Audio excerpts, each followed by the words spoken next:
De retour dans Live and Let Live avec Damien, Guy, José et Dominique après ce débat passionné sur pour ou contre la mort de James Bond. Nous allons passer dans une troisième partie. On voit Damien qui discrètement met sa petite pancarte contre. De partout, balle au centre sur ce débat. J'espère que ça vous a plu. On a Emmanuel Michler qui nous dit bon baiser de Russie, roman exceptionnel, et sinon Vivre et laisser mourir, très bon aussi.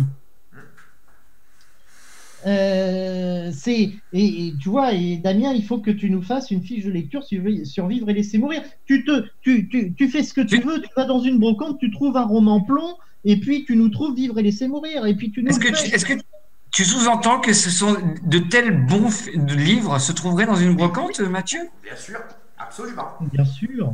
Non, mais les gars, ça doit être exposé. C'est comme moi, je préfère pas les ouvrir pour pas les abîmer. C'est comme pour Casino Royale 67. Je veux pas ouvrir, je veux pas ouvrir, je veux pas enlever le blister. Je vais lui enlever tellement de valeur. Guy, il est conscient que j'ai pas envie. J'ai des objets de collector. Bah, tu le rachètes une deuxième fois. Moi, je trouve qu'une fiche de lecture, c'est très superficiel. Il peut aller la choper sur Internet. Je penserais plutôt à un commentaire composé, moi, de 8 bonnes pages. Voilà. Eh, j'ai un CAP service en salle, les gars. Hein, donc, va Et falloir on y aller l'interroge, mollo quand alors. même. Alors, Et on l'interroge. oui, On a absolument. Alex 007 qu'on salue, qui nous dit qu'il est contre Alex. la mort de James Bond. Ça aurait été Ah. étonnant, lui qui ne peut la mort de James Bond, il ne pourrait pas la supporter parce qu'il est pour l'humour et la désinvolture. Ouais. Voilà. Donc, il n'aime pas Roger Moore, en fait. Je crois qu'il l'aime bien. Et, Si. Oui. Alex qui a joué une scène mémorable, qui s'est battu contre Serge Rotelli et qui a failli mourir d'ailleurs dans cette scène-là. Parce que, Oui. et pourtant, c'est un beau gaillard, notre pote Alex. Oui, et Alex, il va nous faire croire qu'il n'est pas violent, hein, vu son métier. Bon, allez, fais un petit clin d'œil, parce qu'en fait, on l'aime bien, Alex, et vu l'actualité, je te salue. Et oui, il y a aussi Paul-François Benini qui nous dit tous les 15 jours, il nous faut ta chronique, Damien, il est plus sympa que moi, il te demande tous les 15 jours. Merci Paul-François. Mais Et- j'ai toujours un peu de retard, donc je vais prendre 15 jours plus 15 jours. Voilà. Et dernier commentaire, Shamelord007 alias Eric Saucide. Désolé Eric, mais je connais ton pseudo. Qui nous dit adaptation de Motel 007 ici, c'est ce que je disais. Tu as une adaptation dans la deuxième partie de Shanemaker, qui est la seule adaptation connue et réussie de Motel 007, alias L'espion qui m'aimait. Des questions sur James Bond au cinéma, évidemment, et sur James Bond aussi dans les romans. Attention. Première question. Dans quelle ville aperçoit-on une sculpture de l'artiste Jeff Koons? Est-ce que c'est un film avec Brosnan? Oui. Est-ce que c'est le premier qu'il a fait? Non. Est-ce que c'est le premier film de Brosnan? Non. Non. Le deuxième. Est-ce que c'est un excellent film qui aurait une transition vers le millénaire? Excellent, je dirais pas ça, mais c'est une bonne question, Damien, tout à fait. Ouais, moi je crois, je suis pas sûr, mais est-ce que ça serait pas dans la ville de Bilbao? Tout à fait, très bonne réponse de Damien Nassiri. On peut l'applaudir, c'est la première réponse, tu vois que tu y arrives. Bah, c'est normal, si tu parles de Pierce Brosnan, on va y Tu arriver. vas voir, c'est lui qui va avoir toutes les réponses ce soir. Eh oui, c'est fort possible, Alors, pas sur les romans, vous allez tous être 100 fois meilleurs que moi. Une nouvelle question, encore sur un film au cinéma. Quel est le nom du club d'escrime de Gustav Graves? Alors, deux réponses possibles. Il y a la réponse en version française et la réponse en version originale. Blitz. Les Blitz. Oui, tout à fait. Putain, j'allais dire qu'il y avait Blade dans le mot. Ouais. Excellente réponse de Guy Éloi. Bravo Guy Éloi. Pour l'anecdote d'ailleurs, c'est le club où joue au bridge M. Ouais. Oui, tout à fait. Qui apparaît Et on d'ailleurs, verrait- c'est dans le roman Moonraker que Bond et M justement battent au bridge Drax, qui est un horrible tricheur. Ouais. quel est le nom du club en VF? Je sais pas. Quel est le nom Bah, posez des questions. Allez-y. Alors, attends, est-ce que moi, avec l'accent de Guy, j'ai pas compris ce qu'il avait dit. Donc, du coup, en anglais, c'est comment? Blades. Blades. B-L-A-D-E-S. Comme le héros Marvel. Comme le héros Marvel, ouais. Mais en anglais, ça peut vouloir dire c'est vampire, non? Non, ça, c'est non, pas point. carrément pas, non. Ça, pas point, point, Damien. non, Alors, Damien doit aussi lire un bouquin en anglais prochainement. Hein, je veux dire, c'est son prochain objectif. Hein, Je vais attaquer l'anglais pour les nuls, déjà. J'ai des bouquins en anglais de James Bond, si tu veux, des romans. Déjà qu'en français, ça va être une torture. On appelle à nos auditeurs et à nos téléspectateurs de faire des dons pour nous permettre de payer à Damien des cours d'anglais. Ouais. Blade, ça veut épée, non? Presque. Ah, t'es pas loin. Rasoir. Ah, ça, Ah, c'est t'es pas rasoir. loin. Ah, ça, c'est sûr. Ça, c'est sûr que tes rasoirs, et tu peux pas l'utiliser, d'ailleurs. Ah non, ma barbe est trop belle pour ça. Je sais pas, Blades en français? Greffe, couteau. alors, Qu'est-ce que tu mets dans tes rasoirs? C'est très compliqué. Les dames. C'est très compliqué. Je pense que personne n'aura la réponse. En VF, c'est Pales. Alors, je ne sais pas ce que ça veut dire. Alors donc, du coup, je ne parle pas anglais, mais finalement, je ne parle pas français non plus. Non, mais faut souligner que Damien a trouvé quand même ce que voulait dire Blade bien aidé, hein, quand même. Oui. Mais, ce que voulait dire Alors, Blade- Et non, mais on a Shamelord, alias Eric Saucine, qui dit que Blades, la traduction, c'est lame. Lame Oui, de rasoir. c'est- Et on n'est pas des pros des lames de rasoir. non. Hein? Pour toi, Alors, José, il aime bien, lui, il est propre, rasé tous les jours. Bon, Dominique aussi, c'est vrai que toi, Guy ou moi, les Blades, on ne le fréquente pas beaucoup, ce club. Hein. Je n'ai Il faut aucun pas se mérite, je n'ai besoin que de me raser une fois toutes les 3 semaines. Nouvelle question. On va voir si vous suivez un petit peu l'actualité. Alors là, je vous donne un gros indice là-dessus. Qui est Lisa Dora Son? Mathilde. Dora, c'est Dora l'exploratrice. Oui. Ah, ça, elle va explorer quelque chose, ça c'est sûr. C'est sûr. Guy a une excellente réponse. Bravo, c'est l'interprète de Mathilde, la fille supposée de Bond. Attention, Pas de spoiler. alerte spoiler pour Emmanuel Michler, on pense à lui. Tout à fait, Guy, bravo, très bonne réponse. Donc, Lisa Dora Son, je vous propose d'aller voir sur Google, vous tapez son nom, vous verrez, il y a une photo de son visage, parce que la plupart des photos qui ont été volées sur le tournage de No Time to Die sont floutées. Vous pourrez voir son visage. Comment s'appelle la fille de Daniel Craig, d'ailleurs, dans la vraie vie? Elle est... Une fille qui a beaucoup de chance. Elle est un peu masculine comme Nana. J'avais vu une photo une fois. Je suis son compte Instagram, d'ailleurs. Il paraît qu'elle était, hein? Elle était fan de Ed Sheeran et que c'est pour ça que Ed Sheeran avait failli faire la chanson de No Time to Die, mais c'est tout ce que je sais. Je vous donne un indice. Son prénom, c'est l'association que soutenait Zinedine Zidane. La prochaine fois, tu me parles de drag queen au lieu de me parler de footballeur, hein, parce que franchement, Ça, c'est pour Guy. C'est pour Guy. Non, même. Est-ce que ça Moi, je commence connais par le C? football belge, mais... Par C? Hmm. Non, ça commence pas par C, ça commence par E. est-ce que c'est un prénom français aussi? Ou typiquement anglais ou américain? C'est plutôt américain. Emily? Non, Emilia. alors Daniel Craig a eu cette fille qui doit avoir maintenant une vingtaine d'années avec l'actrice Loudon, son nom de famille c'est Loudon. Et justement, la question que je vous pose, c'est quel est le prénom de sa fille? Eva? Eve? Ou un truc dans ce genre? Ah oui, mais je crois qu'elle est un peu verte, elle est un peu green, Eva. Est-ce que c'est court ou est-ce que c'est long? C'est plutôt court, 2 syllabes. 2 syllabes? Est-ce qu'elle Amy? Elle. Ah, Emma. Amy. on brûle. Dominique, on brûle. T'as dit quoi, Elle. Quand Dominique? j'ai dit elle, on brûle. Oui, Ellie? on brûle, on se rapproche. Et là. Bonne réponse, Ella Loudon. Bonne réponse de Dominique Kiefer, bravo. Bien aidé, hein. Bravo. Alors, c'était une question que je n'avais pas prévue, une question sur la fille de Craig, mais du coup, avec Lisa Dorason, la fille présumée de James Bond, c'était une question complémentaire. Nouvelle question. Dans Docteur No, qui est le film? Qui est le premier personnage à trouver la mort? Strangways. Non, Bob Simmons. Non, bonne réponse. Oui, enfin non, c'est le premier à tuer. James Bond. C'est le premier à tuer. C'est le premier à tuer Bob Non, Simmons. mais je suis con, moi. Oui, non, le mec qui a dans le gun barrel.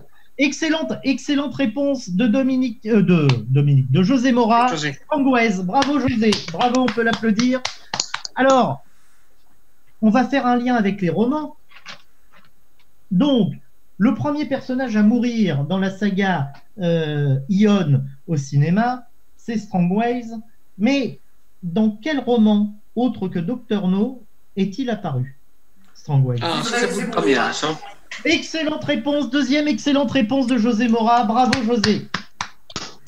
J'ai pas entendu, c'était qui? Vivre et laisser mourir? Vivre et laisser mourir, ouais. C'est Strangways dans Vivre et laisser mourir qui lui loue la villa pour qu'il puisse s'entraîner en vue d'attaquer le Secatura, le bateau de Monsieur Big. Alors, je fais un point avant de démarrer sur la prochaine question. On a Shamelord qui a bien répondu, qui a dit que l'actrice, c'est l'actrice qui joue la fille de 5 ans dans No Time to Die.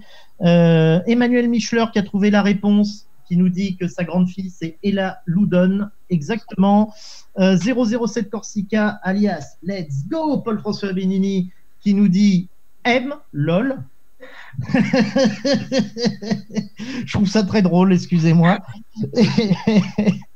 Et on a Emmanuel Michler, tiens, je vais poser sa question. Alors, il nous dit d'abord que effectivement, Ella Loudon, et il a raison, elle n'a jamais partagé une photo avec son père sur Instagram. D'accord. Effectivement, je vous invite à suivre son Insta. T'as l'air quand même bien au courant de l'Instagram de la fille à Daniel Craig. Mathieu, dis-nous un petit peu plus, s'il te plaît. Alors, elle est mignonne, pour que tu suives l'Instagram d'une fille de 20 ans. Je t'invite à suivre son Instagram et à taper Ella Loudon ou Ella Craig, parce qu'on peut la trouver aussi sous Ella Craig sur Google. Je t'invite à aller voir et puis tu me diras ce que tu en penses. Même si on le sait très bien, tu ne lui feras pas grand mal. Moi, je vais plutôt suivre Daniel Craig. Ou son fils dans 15 ans. Alors, il a un fils aussi? Ben oui, avec comment elle s'appelle, Kira.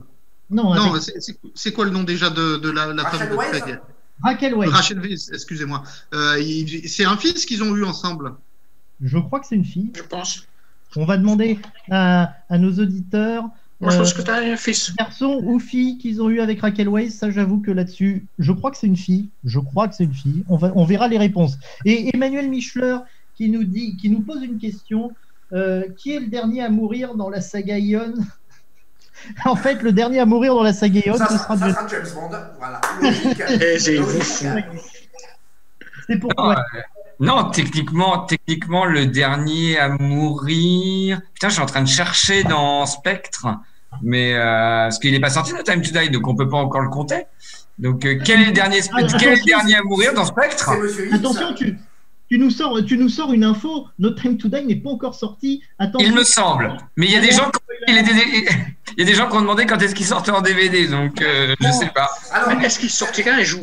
Justement, par rapport à la question qui est posée régulièrement, donc un petit point culturel, la loi française en matière de diffusion vidéo prévoit qu'à partir du moment où un film a été sorti en salle, il y a un délai de 3 mois. 3 mois francs. C'est-à-dire que si No Time to Die sort effectivement le 11 novembre, au minimum le DVD ou le Blu-ray ne pourra pas sortir avant le 11 février. Sachant que par convention, les DVD et les Blu-ray sortent le mardi. Donc c'est-à-dire le mardi d'après, ça sera donc le mardi 16 février. Donc il ne pourra pas sortir avant ça. Ça pose un très gros problème. Mais vraiment très gros problème. Qu'est-ce que je vais foutre pour la Saint-Valentin? S'il sort le Je suis dans la Le merde. 16 février, c'est Et parfait. comme Tu Comme regardes je Place de rappelle- Royal Ah 67. ouais, bah c'est pour ça. Moi, je m'emmerde le soir de la Saint-Valentin. On lance un appel sur le chat pour que Damien trouve son âme sœur. Parce que Planète 007. Ou alors une copie pirate de No Time to Die pour le 14 février. On s'en fout, mais que je suis occupé. Oh, ça, je En tout pense cas, que- comme je regrette le bon vieux temps où il fallait attendre 1 an pour que la VHS sorte, ça faisait une attente supplémentaire après la sortie du film en salle. C'était Exactement. beaucoup plus excitant. Oui. Enfin, Bon, messieurs. Autrement, Nous Damien, parlons- t'as encore plein de romans à lire. Hein. Oui. Ah non, mais attendez, non, mais attendez, moi je suis pas d'accord avec Dominique. Attendre 1 an déjà que j'en peux plus, non, mais c'est pas possible. Non, mais Franchement. attends, là regarde, Damien, tu as dû attendre 5 ans entre 2 films. Oui. Si après la sortie de Spectre, tu as eu cette petite excitation de te dire, allez, encore 1 an avant la sortie de la cassette, après l'avoir vu en salle, ça t'aurait fait un truc pour patienter quelque part. Moi, c'est comme ça que je le vivais à l'époque où il y avait les VHS qui sortaient 1 an après. Ah, je sais pas, moi ça me rend malade d'attendre, mais vraiment. Messieurs, excusez-moi de vous couper. Est-ce que je peux poser ma question suivante? Mais je t'en prie, Vas-y, vas-y. vas-y. Nous allions t'y inviter. Quel est. Alors, tiens, une question sur un livre, mais qui est dans un film. Un Pierce Brosnan. Quel est le titre du livre dans lequel se plante le couteau de Jinx et tuant Miranda Frost à la fin de Meurt un autre jour? Guerre épais. Non, Ah. Pourtant, Non, c'est un mais- livre qui apparaît chez Vléming. on n'en est pas loin. Ou l'art de la guerre, un truc comme ça. Excellente réponse de José Mora, l'art de la guerre. Vous êtes sûr que c'était pas dans Bridget Jones? Cette littérature-là n'est pas pour nous, Damien. Parce que pour l'anecdote, il me semble que dans le roman Opération Tonnerre, je crois que Bond cache un magnétophone dans un volume de Guerre épais. Oui, Ouais. oui, je crois aussi. C'est ce qui Je me crois semble. Je aussi. sais plus. On a. Attendez, je regarde aussi en même temps sur le chat. Shamelord qui a répondu aussi l'art de la guerre, qui confirme la bonne réponse de José.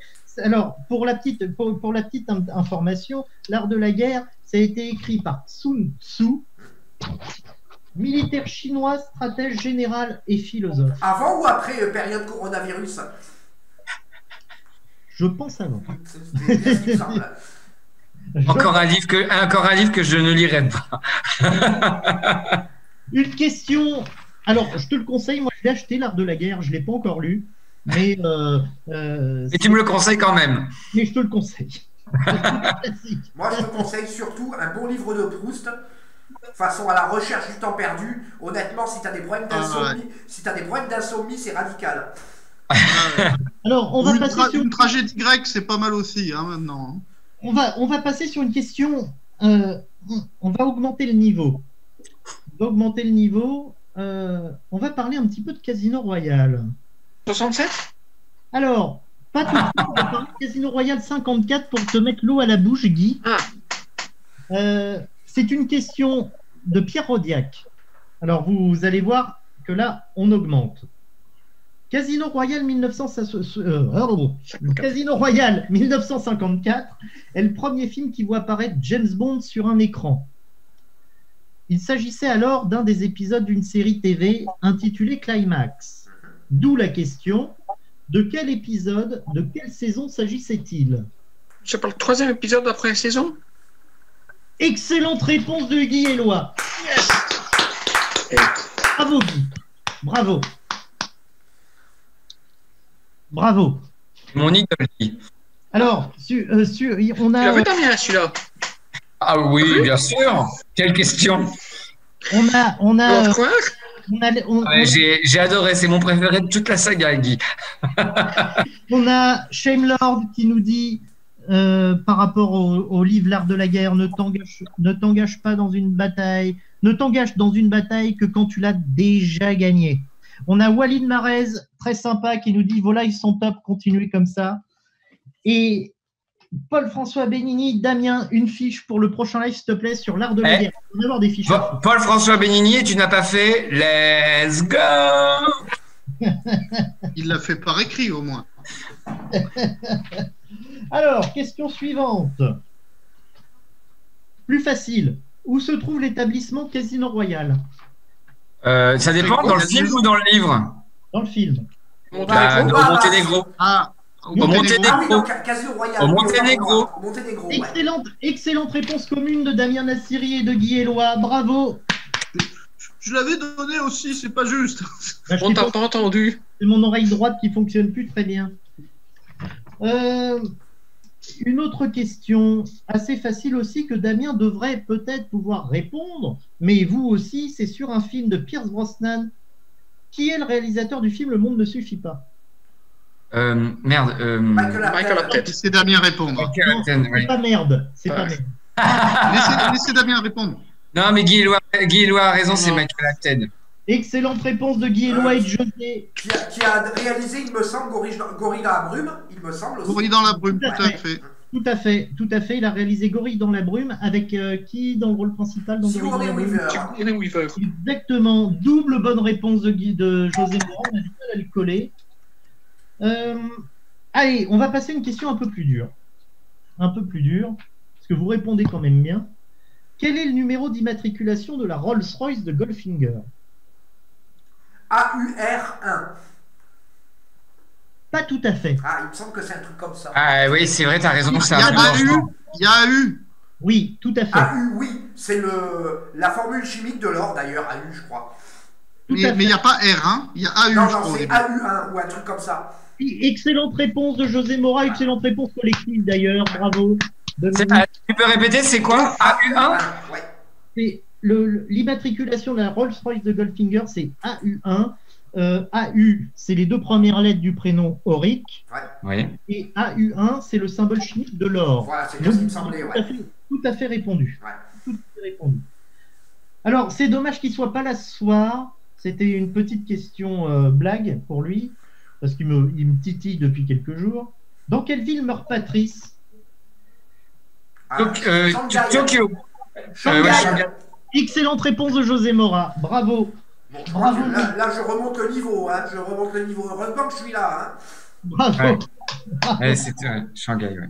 Est-ce que Patrice meurt à la fin mourra à la fin de No Time to Die de joie? Il a failli mourir de joie à la fin de Spectre, déjà. Il s'en est parmi, toujours vivant, mais il s'en est parmi de Spectre. On a alors une question de Pierre Rodiac. Ça, c'est pour Alors là, il faut se méfier des questions de Pierre Rodiac. Hein. Ça, c'est pour Guy. Alors, Guy, il faut que tu sois attentif.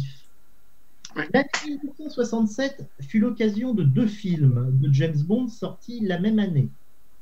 On ne vit que 2 fois et Casino Royale 1967. Question: pouvez-vous nommer les 5 réalisateurs qui mirent en scène Casino Royale 1967? Ouf. John Huston. Oui. 1, Robert Parrish. 2, Val Guest. 3, Joe McGrath. 4, Et le cinquième.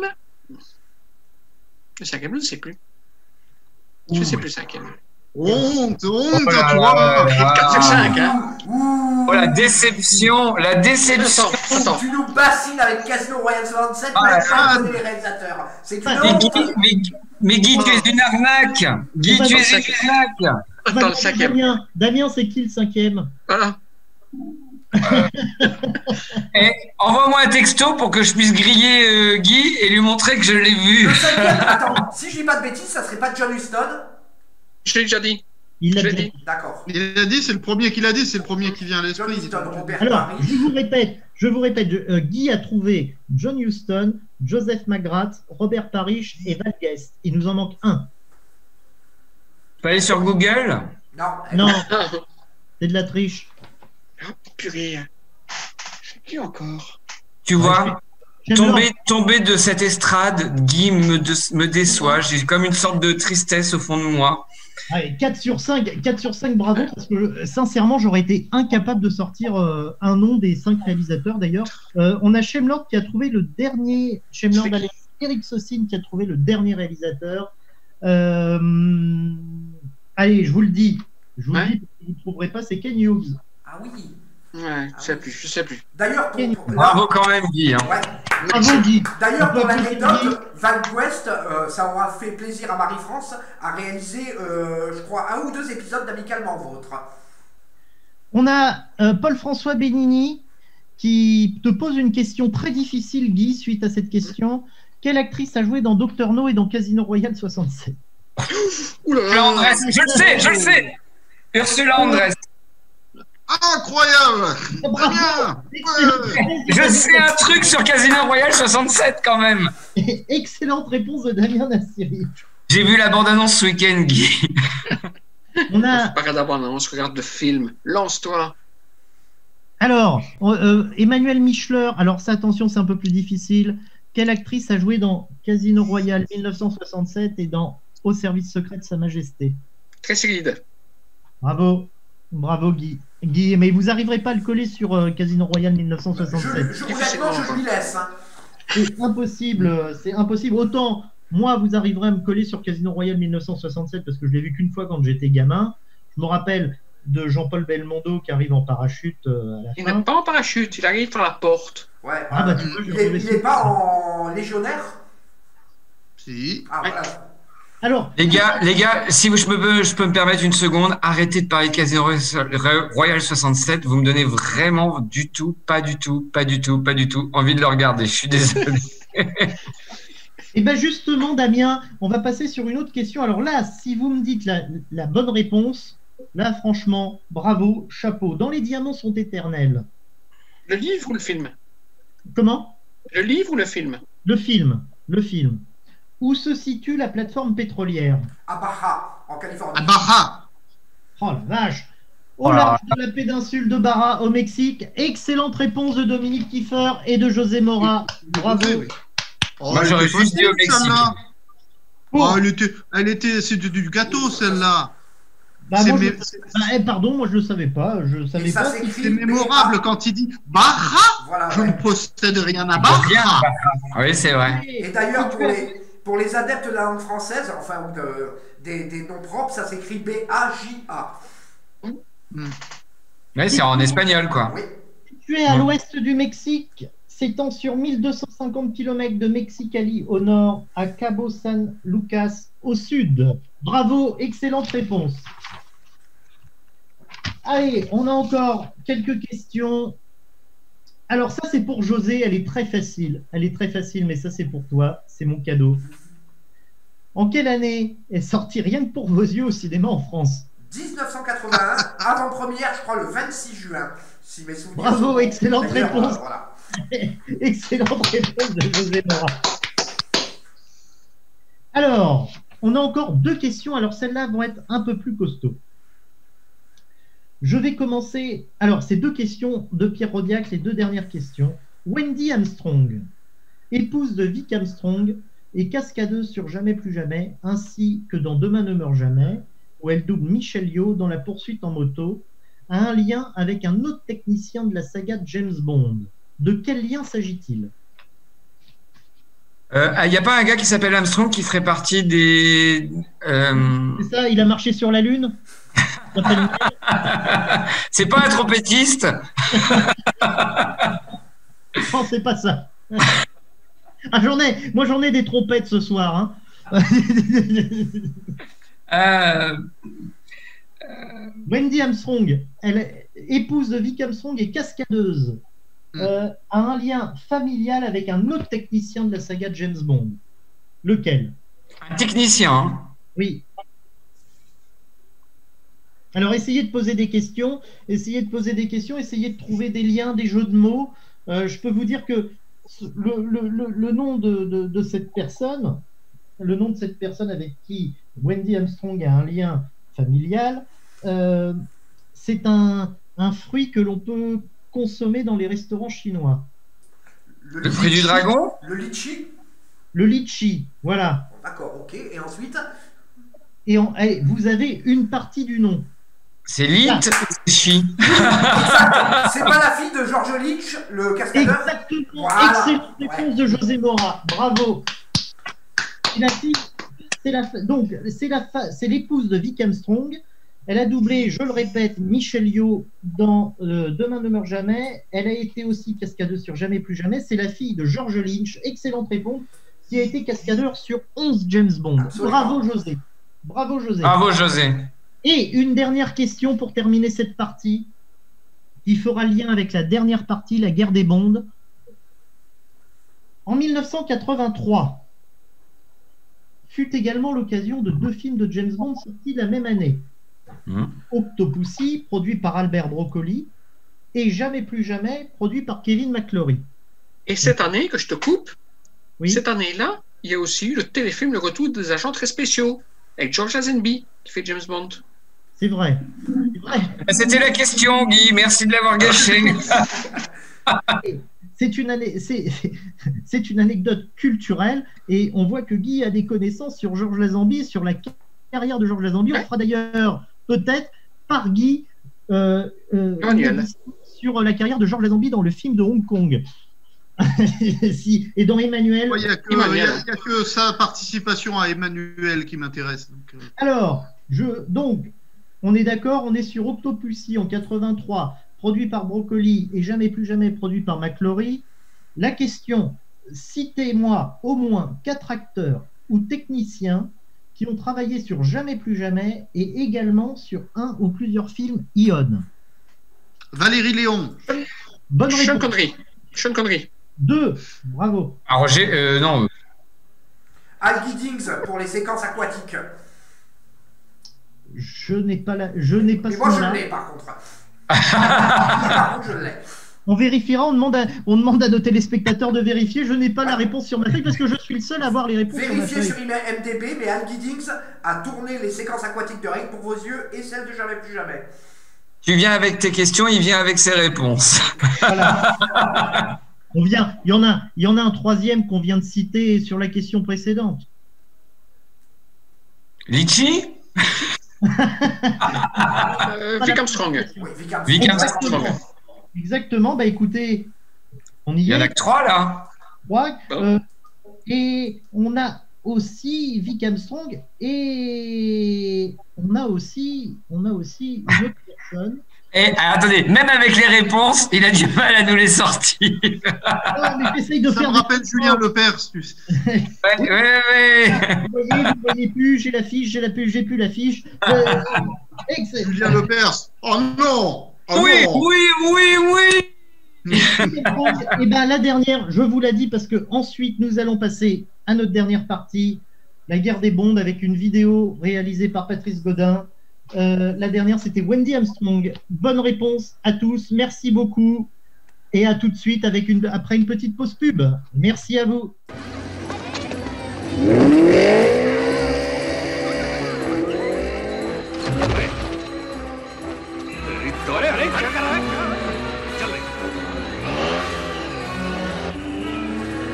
BJ, the money I gave you. Here. Rupee! Easy come, easy go.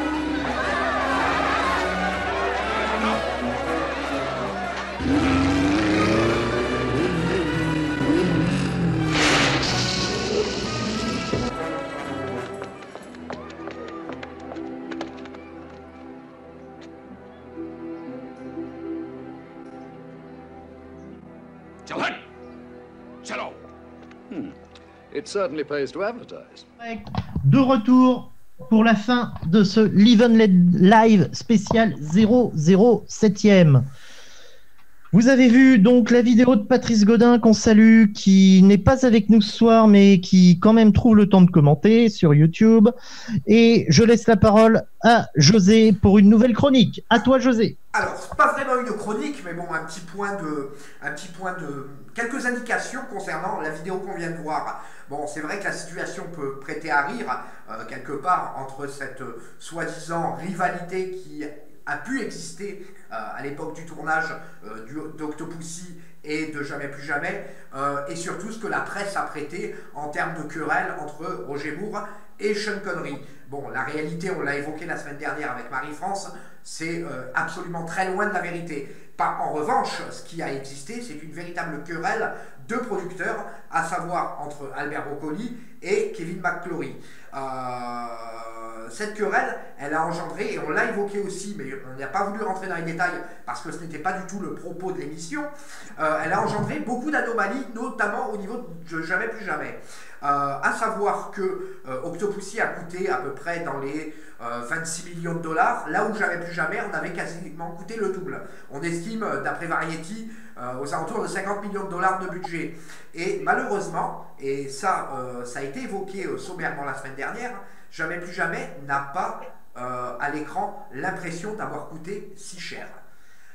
Le film à l'origine, et je vous envoie vers la page de commandeurbond.net qui l'explique de manière extrêmement claire, le film à l'origine devait durer presque 3 heures, et à cause de cette querelle de producteurs et cette querelle de studio, le film a été l'objet de coupes absolument monstrueuses.